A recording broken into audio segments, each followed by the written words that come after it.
There's just like this feeling of freedom of opportunity, freedom of, you know, making my own time and working when I want and where I want and choosing the direction that I'm going. Choosing who you get to work with, choosing how you work, choosing where you work. Because I think we oftentimes we hear about like time freedom, location freedom, financial freedom, like, and those are all amazing things to have. But what you're describing is like so much more. And what would the name for that be? I don't know. We have to think of a name for it because I feel that. It's like internal freedom. Welcome to the Biz Builders podcast, where we believe building the business of your dreams can change your life. I'm your host, Sandy Patterson, former teacher turned certified life and business coach.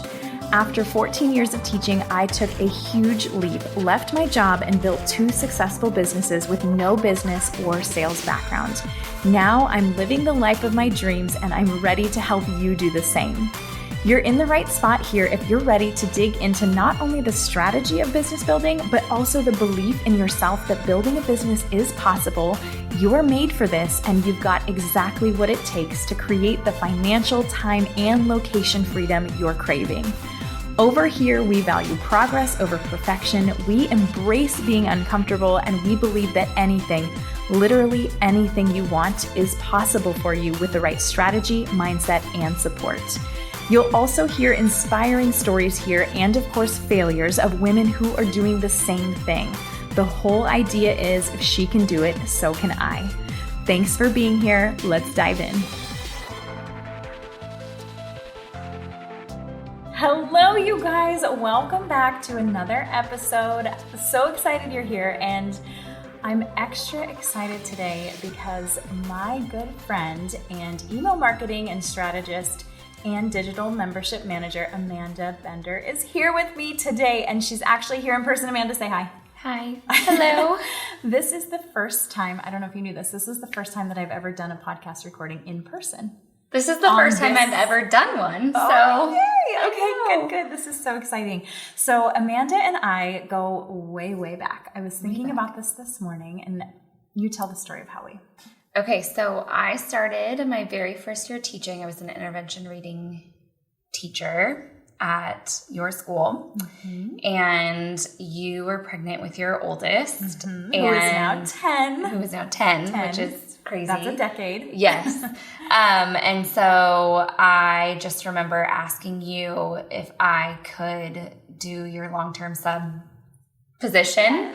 And I was really nervous. I remember going up to you, and I remember you almost crying because you were so happy. I was so happy. I don't know why I didn't put it together that I should have just asked you in the first place. I think I had somebody in mind, and then it wasn't going to work out with her. And I was so bummed and oh my gosh, what am I going to do? And then you're just like an angel came out of the lounge, came out of the heavens and said here. And pretty much the rest is history. So we've known each other for 10 years. And Amanda is also, okay, I'll let you tell a little bit about yourself. What do you do now? Who are you? Okay. So I still teach part-time in public school. I share a contract, but I am also my own boss. So now I own my own business. And that's always fun to say. And I, like you said, am an email marketing strategist. So I help small businesses with their email marketing campaigns and content. And then I also run a digital membership. Beautiful. So good. And I've watched Amanda from the very, very, like I said, we've known each other forever. And so watching you evolve over the past couple of years has been so incredible and so fun to watch. And I always tell you this, I'm so freaking proud of you. And I just love you so much outside of everything else. Yeah. Okay. So I always start the podcast with these 4 fun questions. They're just fun questions, so don't think too hard, okay? So normally I interview people on Zoom, so tell us where we are and what the weather's like here. We are currently in our favorite place, our bar studio, in La Mesa, and it is sunny and starting to get a little sweaty outside. Yes. I think it's 85 degrees. Yeah, we're right outside of San Diego. Beautiful San Diego. Okay, so that was the first question. Next question. Oh no, I forgot what it was. Oh my gosh. I usually have these written down next to me. That's okay. I'm just throwing you out. Oh, I know. Okay. Tell us one thing that most people don't know about you. Okay, so this is actually really recent. It's like one of my 2 twists on a lie, but I'll share it. So I can say now that I recorded a song on Music Row in Nashville. Wait, what? Yeah. Really? I didn't even know yeah, one of I was in Nashville for a month this summer, and one of the friends, like friend of a friend, runs a music studio, and so a friend and I recorded like this tiny little song. It was the Toy Story song for her birthday, and to give to another friend for her birthday. And so I'm not a singer. I was going to say, wait, can you sing? No, I'm not a singer, but we did it because that's what she wanted. And so I recorded a song in Music Row. I love that. I didn't even know that. Are you going to let me listen to it? Yeah, but it's not great. Oh, that's so cool, though. That's so cool. You can, not everybody else. That is so cool. Okay, another question. Okay. Don't think too hard about this. Okay. Just answer first thing that comes to your mind. If you had to eat one thing for the rest of your life, what would it be? Tacos. Tacos! Yeah. Yes, I love tacos. Or like Mexican food in general. Oh, we have the best Mexican food here. We do. Whenever I leave, what was it like in Nashville? Awful. Yeah. Okay. I was going to say, whenever I leave the state, like, I'm like, real this is bad. Not good. They love Taco Bell. Yeah. Oh, I do love Taco Bell, but that's another story. Yeah. Okay, last question. I already know the answer to this, but I want you to share. Cats or dogs? Oh, dogs. Dogs. 100%. Terrified of cats. We always talk about how we're scared of cats. They're just very Absolutely unpredictable. terrified. And those claws. Fluffy death claws. Yes. You never know. You never know. Okay. So the reason that I asked Amanda to come on the podcast today, and I don't know if you realize this or if this is like, if you put this together, but we were chatting the other day and you said to me, I just wish I could like hold a teacher by the face and like tell them like these things, tell them like there's other options, like you can do other things, like there's so much possibility out there. Yeah. And I was like, oh, you have to come be on the podcast. You have to share. You can hold the mic in the face and be like, tell us how it is. So I would love for you to share a little bit about, if you're open to it, about your decision to go part-time and become a business owner. You said it was so fun for you to say, I own a business. Yeah. And how long did it take you for you to get like comfortable saying that? Well, it took me probably a year. So this school year specifically, is not the first time I've said it, but the first time that I've like owned it, because in our talks, my priority has shifted. And so my priority is no longer my career in teaching. It's shifting to my business and growing that. Not only your business, though, it's your business and also your well-being. Yes, I think that's a big thing, just to add it in there. Yeah. And I think a lot of teachers, like, I talk to a lot of teachers, like we're around teachers all the time. And one thing that I know drives you crazy, and this drives me crazy as well, and just in general, not even teachers, but just people in general, are people that are that complain all the time, like complain, but then don't actually want to do anything about it to change it. And like, that's not you. So I would love for you to share kind of the evolution of how you decided. And so many people tell me too, they're like, it's so helpful to hear other people's stories, because I think we see on social media, and we see, in all these places, like teachers leaving, teachers are burnt out. We get that. But then you see them in this new role of like, yay, I just did like a 5K month, or I just had a 10K month, or this is so great. And you don't see that like messy in between part, that messy middle. So I've been with you the whole way, and I would just love for you to share about it and where you are now and where you're going. Yeah. So I guess it started very similar to your story, where it was just this moment in a very hard year, 2 consecutive, very hard teaching years with a lot of messy details. But it was a moment where I realized my health was being impacted by my job. So I just knew there had to be a change. Everyone's always, like you said, heard teacher burnout, but I didn't realize the physical aspect of that. And we've talked, like I went to see a counselor, and she told me that I had been depressed. And I was like, I wasn't depressed. And she goes, no, you were. Like, I was going to bed at 7 o'clock at night and not sleeping, not eating, like just not functioning as a human. If you're listening, you might not know Amanda like I do.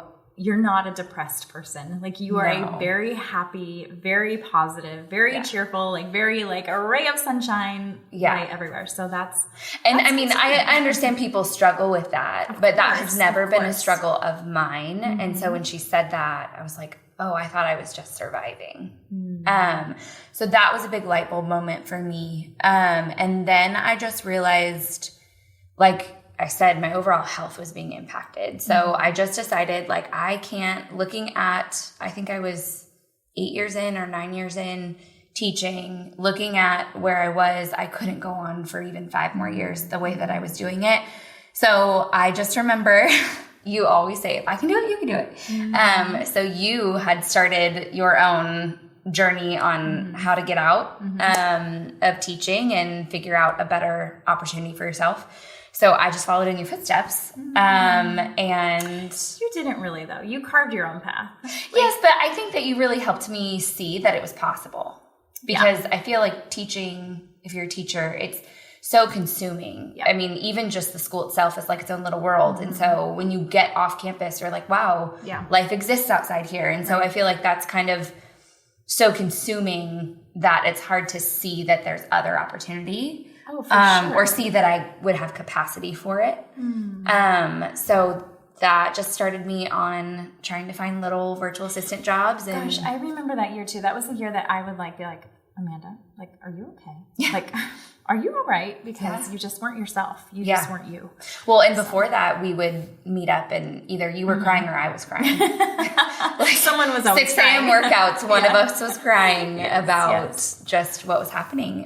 So that was just when I started trying to figure it out. So I remember asking you, how do I start? And you said, just start. And so that's what I did. And I said, well, I don't have, looking at people's full like Instagram packages. I just remember, like, I don't have a brand name. I still don't really have a brand name, and I don't have a color scheme, and I don't have a pretty picture, and I don't, I don't have all these things. And I just remember you telling me, just start. And I was like, okay, how do you start? And you said, just do it. And so I went on a Facebook group and I just started saying, all these things like, hey, someone needs help making teaching resources. And I was like, I can do that. And just, I don't even know how many I responded to, but finally got one.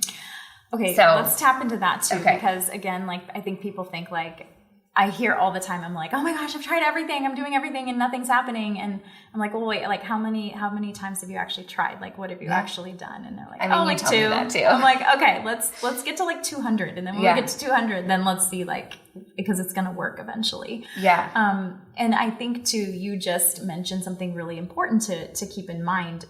A lot of times I think that is what holds people up, is like this idea that I don't have a website, I don't have business cards, I don't have an LLC, I don't have a name. I'm like, you don't need any of that stuff. All you just need to do is go and help people and have a way to take payment, and then you'll figure the rest of it out as you go.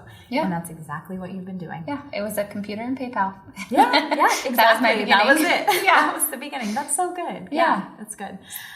So tell us a little bit about how it evolved, or how it's evolved. So it started with one person, and I just remember the first clients that I was reaching out to, the first people that I was reaching out to. Just remember telling them, like, I don't have a lot of experience in this specific area, but I've been a teacher for X number of years, and I've done this. So, like, if you're willing to take a chance on me, I'll do it. And I remember, because I didn't have everything they were looking for. And so I didn't say that for every single one of them, but I did say it to a few. And there was one person who I adore. She was my very first client, and she took a chance on me. It just takes one. It just takes one. Yeah, so it was just her for a while. You didn't let that stop you too, the no's. No. Like, you didn't let the no's stop you or discourage you. It was like 2 solid months of every single day going on that Facebook group and responding to job needs. And I remember telling you, like, no one's saying anything, and there's too many people, and I feel like the market is flooded and all those things. You're like, no, just keep going. So there was one. And then that started it. Yeah. And you again, like 2 months of like, 2 months. I'm doing things and it's not working. Yeah. Day after day after day after day, like still showing up. And that's what I really believe that that's what makes a successful business owner, is like not being deterred by the no's. And so many of us, and you and I are so similar, and we've said this like all along, we're like very similar in so many ways, but like we are perfectionists, like, or I guess we'll say recovering perfectionists. Yes. Yeah. Recovering people pleaser, perfectionist people. But we want, when we do something, it's going to be done well. And we're not just going to like it's going to like, it's hard to hear no. It's hard to hear like, no, not this time. And to keep getting up and to keep going for it. So I think that's really important. And that's the thing I think that not a lot of people talk about is this like, no, it wasn't easy. It wasn't like a piece of cake. It wasn't a cakewalk. So you got your first client, and then what? I got my first client. And like you said, it was hard going from, being good at something, a teacher, and just knowing it, and like walking in the classroom and like, give me practically anything, and I could pull something together, to, I don't know this world, I don't know this industry. So I got one client, and then I started reaching out still. I was able to grab a few more different clients, do a couple different things with it. I was learning as I went. So you always would say like, yep, I could do it, and then figure it out after. Google is my friend. So I had a couple clients off and on, just random projects. And then I found an opportunity with a client that I had no experience in. And she also took a chance on me. And I am still grateful to her to this day, because she's taught me pretty much everything. Oh, sorry. She has taught me pretty much everything I know and what I do now, as far as like kind of specifics of email marketing and everything. But I just went in and I just told her I'm a teacher and this is what I can do, and I'm willing to learn, and good team player, and I'll figure it out. That's what we do. Oh my gosh. If you guys can hear that, I don't know what that is. It's like a car honking or something. Yeah. Cool. Anyways, though, that's what we do. Like, we figure stuff out. And I think it's so, that part of a teacher is so underrated. Like, I can figure anything out. Like, give me whatever and we will figure it out. It's like, that's so true. So now tell me a little bit about your work-life balance, because I know now that you're working part-time, you're working 50-50. Or is it 49-51? 49. Yeah. Okay. Whatever. Tell me a little bit about that, because I know people will be intrigued about that. Yeah. So it's taken a lot of pushing from you to figure out that I can do more, and just slowly taking on more clients and still doing what I have to get done at school.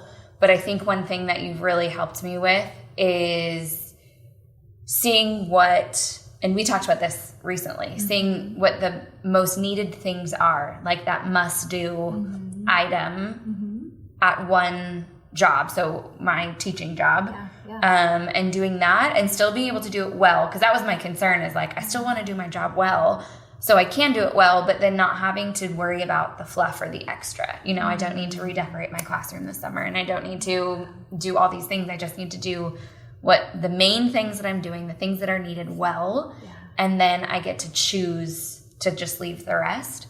And that has given me a lot of freedom. I think also realizing my first year of teaching part-time was last year, and realizing the freedom that I have in that and owning my own business. I remember the very first time I woke up and it was a school day and I wasn't at school, and I was like, happy tears were coming down my face, because I just remember being so not stressed and thinking like, this feels different. This feels really weird, but it's because I was missing like this burden of, I have to be at work all the time, or teaching all the time. So I've just had to learn my capacity, and then learn like the big rocks in my life. Someone actually gave me this little jar as like a lesson in a Bible study a long time ago, that was like, you put rocks in, and those are like the big priorities in your life, and then the rice is everything else around it. And I have this jar on my counter that's like just rocks and rice. And so it's just realizing the rocks in my life are the things that I want to choose to do well at, and then being okay with the ones that I don't get done or that don't ever come to fruition. And so that has been a constant adjustment of like, okay, I thought this was important, but it's not. Even this school year, I thought this was important and it's not. Or with this client, like I realized, oh, this thing that I'm doing, there's a more efficient way of doing it. And I don't need to go extra above and beyond. If I'm still providing them what they need, I'm still doing a really good job. I'm still working to my best. But I don't have to do extra. And it's really, it's a total like mind game. Like this idea that like everything is so important and everything is so big and everything needs to be perfect and everybody needs to like me and everything needs to be done, you know, like when you can release that, like it's a game changer because it frees up so much space, so much time, so much energy, and so much, kind of like you said in the beginning, like possibility. Like there's possibility to live a life that feels really good, that it doesn't, you're not like feeling frantic and stressed out all the time. Not that every teacher feels like that, but I get it. And you're balancing. I mean, it's a balance, right? What is it like? Is it hard? Like, tell me what that's like. I think it's hard at sometimes because, like you said, recovering perfectionist. So I'm always like, okay, but do I have to do this? Do I want to do this? And so it's really like making sure that I have time in my day and scheduling out and blocking out things that I need to do, like my must-do, may-do list for my business and also for teaching, and making sure that I have, I mean, like down to the very specific details, like color coding things or making myself a checklist or making myself like maybe it's kind of like a calendar, but setting certain times every single week for, okay, at 9:30, I have a meeting with this person and just making sure that I'm establishing routine with the things that I can. And then the things that I can't, using my time. This is what we just talked about, using my time wisely. And I think that I've done better at that in my business than I have in teaching. So teaching is the goal this year. Oh, interesting. Yeah. That's interesting. Yeah, that's good. I'm curious because I get this question often and I know my answer to this, but I'm curious about yours because this was your, I guess, second summer that you worked your business. Yes. So you had the summer off from teaching and you worked your business this summer. Yeah. I think a lot of people go, oh my gosh, like I can't believe you gave up your summer. What do you say to that? Summer. I lived in a whole other city for a month. My summers are very busy because in the teaching resources industry, it's like Black Friday, which is back to school. Yeah. So my busiest times of the year are usually summer. But even on my busiest, I would work 25, 30 hours a week. And I would still be able to close my computer and go float down a river, you know, and it's different because it's the stress. It's something that I want to do and that I enjoy. I did enjoy teaching for a very long time. And I think part of me will always be teacher. And you say this too, but my priorities have shifted. And so the things that light me up and the things that get me excited are things that I'm working in my business now. So it's not, it's work and it's hard, but it's not impossible. And I think too, I can rearrange my day. So, yes, there are times that I'm up at 9:30 at night sending an email and I have to go to school the next morning.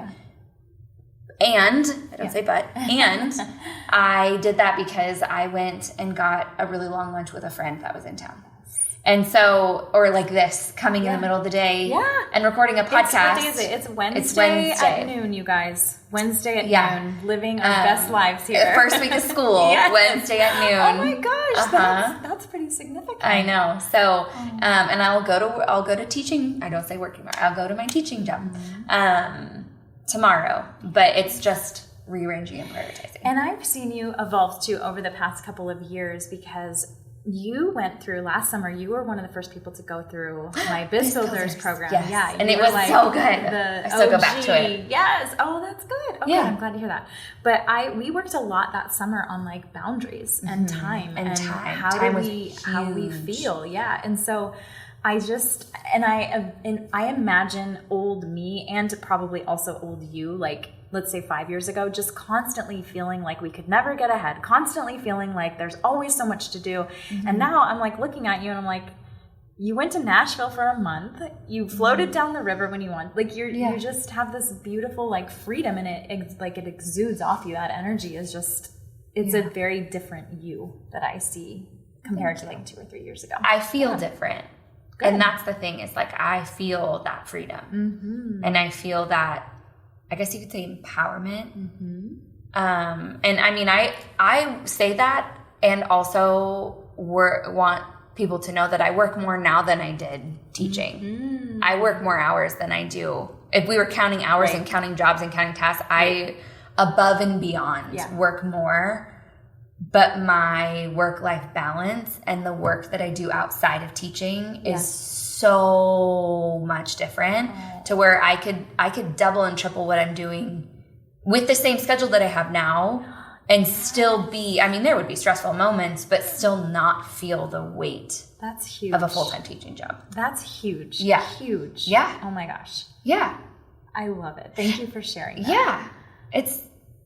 It's possible. It's possible. That's the thing. You said that word possibility in the beginning too. And I think it's a beautiful word, because like you said, like, and even you said that I was kind of the example, like, well, you showed me that it was possible. Like, I had people showing me that it was possible. Like, those people I'm sure had people showing them that it's possible. So the whole idea is, like, if she can do it, so can I. And, you are incredible, and everybody has a different situation, a different different stuff going on in their lives, but again, it's like, we're not special. I mean, we are special, but we're not like unique. It's not like we did it because there was this special unique thing that nobody else has. Like, no, anybody can do it. And this goes, I mean, with anything, right? Like, whether it's a teaching job or a relationship or where you live or whatever, like, if there's something in your life that you don't enjoy, or it's not filling you up, or it's draining your health, it's draining you emotionally, then like, let's do something about it. Let's change it. Like, don't just sit and complain, right? And I want to be very clear too, like, you and I sitting here talking, like, it's not about us trying to get anybody to like quit their teaching job or leave their teaching job. It really is about just the possibility, like to see what's possible. Because like you said, I just want to hold people hold their head in my hands, and just be like, there's so many things out there that you just maybe don't see. Yeah. Why do you think people don't see it? I mean, for me, I'll just say personally, I like comfort. Oh, and gosh, I like knowing what I'm doing, when I'm doing it, even if I'm miserable. Same. And so I think that was the block for so long, is that, I mean, I think I've told you this. I knew going into teaching that I would not be a 30-year teacher. I could not tell you why, but in my gut and my soul, I knew that I'd be out eventually. And I never looked for that opportunity. I just knew that it was never this 30-year thing for me. And so it was kind of scary when that came up, because that was like my comfort bubble being popped, and not knowing how to navigate a new career or a new job, work style. I just didn't know. And so I think that, I mean, for me, that's what kept me back, I think, for so long, and even probably kept me back even when I was starting from taking on more jobs. I remember we would have conversations all the time, like, I don't think that I could take on more. And you would say, why? And then I would realize, because I do have time, but I'm just like over anticipating. You were worrying about you were worrying. You were just worried. You were anticipating things that weren't a problem. Like, you're making it a problem, and it's not a problem. Yeah. Like, let it be a problem before you start. Yeah. And even when I was teaching, I remember you saying, like, because I was like, well, what if I don't have time for it? And one of the little things from Biz Builders, I have a Post-it, and it's on my little thing. It says, you always have enough time. There's always enough time. Yes. You will never run out of time. I think that's what it says. You will never, or you always have enough time. And it's just like a little Post-it on my thing. And that's talking about like priority and possibility. Yep. You have time for what you prioritize. Yes. And so I think that has been a huge shift in my life too, because I made time. And at the beginning, I remember you saying, what if it's just 1 hour and you make a teaching worksheet from 5 p.m. to 6 p.m. or 7 to 8 p.m. And it was just 1 hour. And then I realized that I could build on more hours and more hours. And now. Yeah. It's just shifting. Yeah. And it's, again, believing that it's possible. Yeah. I love that saying too. I sometimes when I start to feel myself like getting overwhelmed or like I'm feeling like, oh my God, I'm running out of time. There's so much to do. I'm like, sit down, girl. Like you've had enough time. You're good. Yep. You're fine. Everything's good. And it's weird how it almost feels, once you adopt that belief, it feels like time like molds to you and like gives you time for what you want, which is trippy. Okay. Just a few more questions. This is such a good conversation. So what has been the hardest thing about starting a business? I think the hardest thing is how unpredictable it is. Like I told you, I am like, I am a comfort lover. I like my schedule. I like my routine. And so there have been and will be, I'm sure, many moments where I just sit back and go, well, I don't, what if this all goes away? You know, it's just those big things, or not knowing like, okay, I need another client to move forward, but I also can't take that big of a step. And so it's like, how do I make that shift and balance while still like paying my bills and so I think that's been the hardest part. But you will. That shift is coming. I think I told you this year. I'm like, I cannot wait to see what this year brings for you. Like, it's going to be like quantum 10x leaps. And it's that messy action. It's like you talk about. Action. Yeah. That's another biz builder thing. It is. Oh, God. Messy action. Messy action. And I have come to realize too, like, I still love that saying, but like, it's not even messy. It just feels messy in the moment. But it's fine. Yeah. So and the consistency. I think when you sign up to like own and run a business, like consistency goes out the window. And you and I have talked about this, like we as you know, having a regular full-time teaching job, like you get the exact same amount deposited into your account on the exact same day at the exact same time to the penny every month. And there's no question about it. Yeah. With business ownership, like you could have a horrible month and be like, oh my God, how am I going to pay my mortgage? And then the next month you're like, oh my God, I've surpassed my wildest dreams.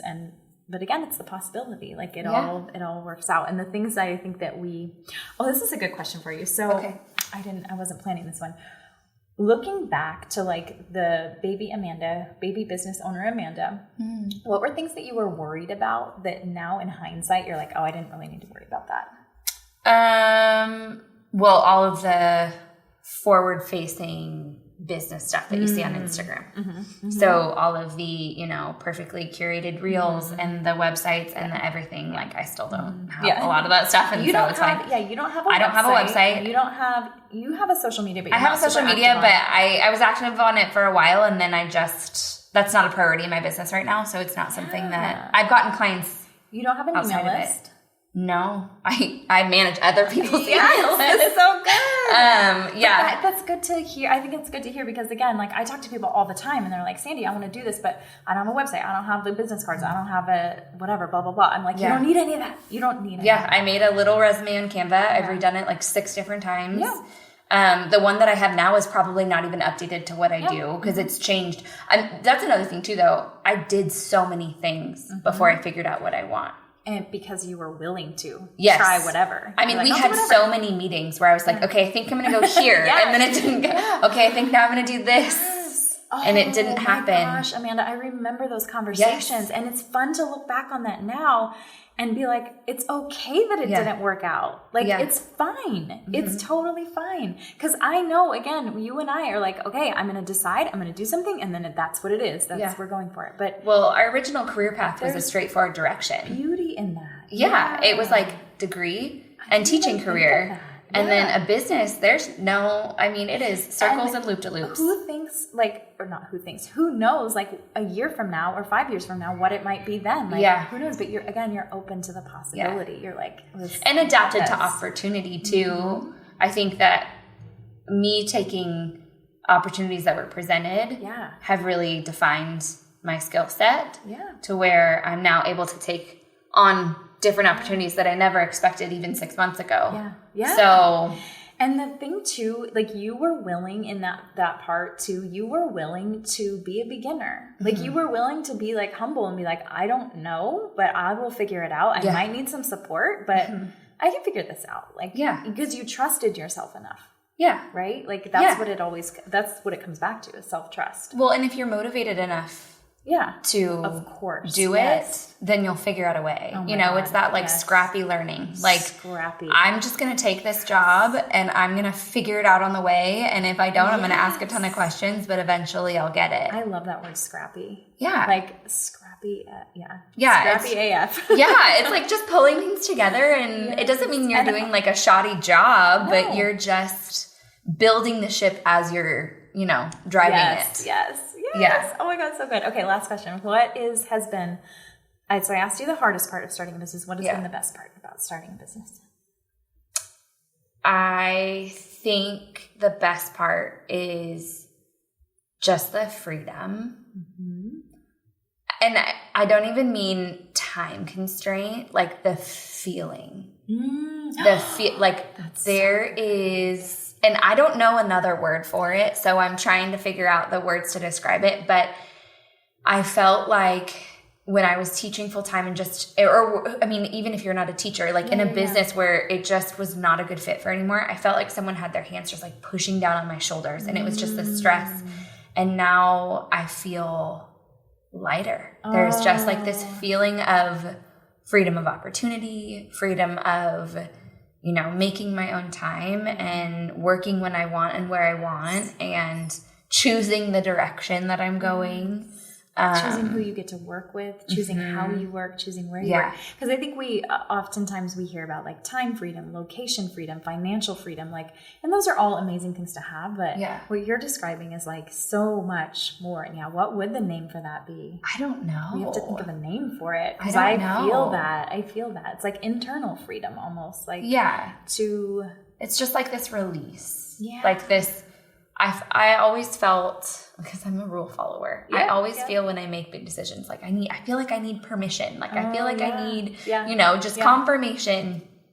And I feel like freedom from that. You've learned to give it to yourself. Yeah. Business. I just am like, but that's another thing too, is in business. Oh my gosh, this is going to be... Is it super long? So sorry. No, we're good. I'm like, we could just talk all day. In business too, like I get a lot of people that come to me and they're like, okay, so you do it. I want you to help me. So we, start working together, and it's like they want the rules. They want the checklist. They want the this. I did too. I know that, but it's that when you realize that you're like, oh wait, there's no right, quote unquote, right or wrong way to do this. It's just kind of a free for all, and everybody gets to do what feels good to them. You're like, oh, but that's hard, I think, for teachers, right? For us, that we're used to like the step by step. We know the objective, we know the standard, we know how we're going to get there. Stay in the lines. We can stay in the lines. We can anticipate all the things that are going to go wrong in between. But it's just like being comfortable off-roading. It's just like, remember, I always think about this conversation too, when we talked about, you're like, my ducks are not in a row. And I'm like, I know. I'm sure I said that, your ducks are not in a row, but let them just wander. Organize chaos in a pond. Yes. But so let the ducks run free. Let them run free. And I think I've just learned to be comfortable there. That was a whole thing. Yeah. Comfortable being uncomfortable. Yes. But it's still uncomfortable. This is a good day, but there are some days that I'm like, gosh. Yeah. I mean, the night before school starts, I'm like, what am I doing? Why am I doing this? Where am I? There's just all those kind of Sunday scary feelings. But then I just remember, okay, I've done it this far. So now I can do it still. I've proven to myself that I can do it. You've proven to yourself, and you wouldn't have proven it to yourself had you not taken the action and done the thing. And it started with literally 1 hour, but I think it was 5 hours a month. Oh, that's so cute. And now it's 20 something hours a week or something. Oh my God. I'm so proud of you. Thank you. Proud of you. Thank you so much for coming and taking time out of your busy schedule. Yes. I hope this was helpful. Oh my gosh. So helpful. I think so many people, I think it's so valuable. I always get, usually the interview episodes on the podcast are usually, that's when the most people reach out and just tell about how helpful it is to hear other people's experiences again, because it's that whole thing about okay, but like how? Like, okay, but like, what do I actually do? What does it actually look like? And so to hear other people's experiences and to hear how different, but also how similar these things are is so helpful for people. So why don't you share if people want to connect with you? How do we get in touch with you? Probably email is best. Yes. So my email is helloamandabender@gmail.com. I have an Instagram that's @helloamandabender, but I'm on there. It's just not very active at the moment. So if you feel more comfortable DMing me, that's fine. Are you taking new clients right now? I am. Taking on I'm always considering clients. Nice. I say now, like, I get the privilege to see what kind of fits in with what I'm doing. Nice. But I'm always willing to. You'll learn. Yeah, and I'm not only in the teaching realm. I work with a bunch of people. Yeah, I'm so excited to when my business gets to where I want it to be, to hire you to do my email marketing. But I actually enjoy email marketing. I don't know if it's something that I would want to take off of my plate, because I enjoy connecting with my people in that way. But I know there's so much possibility. So much possibility. But that's the word. Yes. Oh my gosh, I love it. Okay, thank you so much. I love you so much. And you guys, I hope you enjoyed this. Let us know what you think over on Instagram, and we'll see you next time. Bye. Say bye. Bye. Thanks for listening, you guys. If you're ready to get your business going and making money and to step into that next level version of you, I would love to support you make that happen through strategy, mindset work, and my Cut the BS style coaching, because it's always better, quicker, and more fun to have someone who's already been through it support you. Shoot me a message over on Instagram with the word ready, and we can chat and get your questions answered about coaching and how I can support you. I cannot wait to hear from you.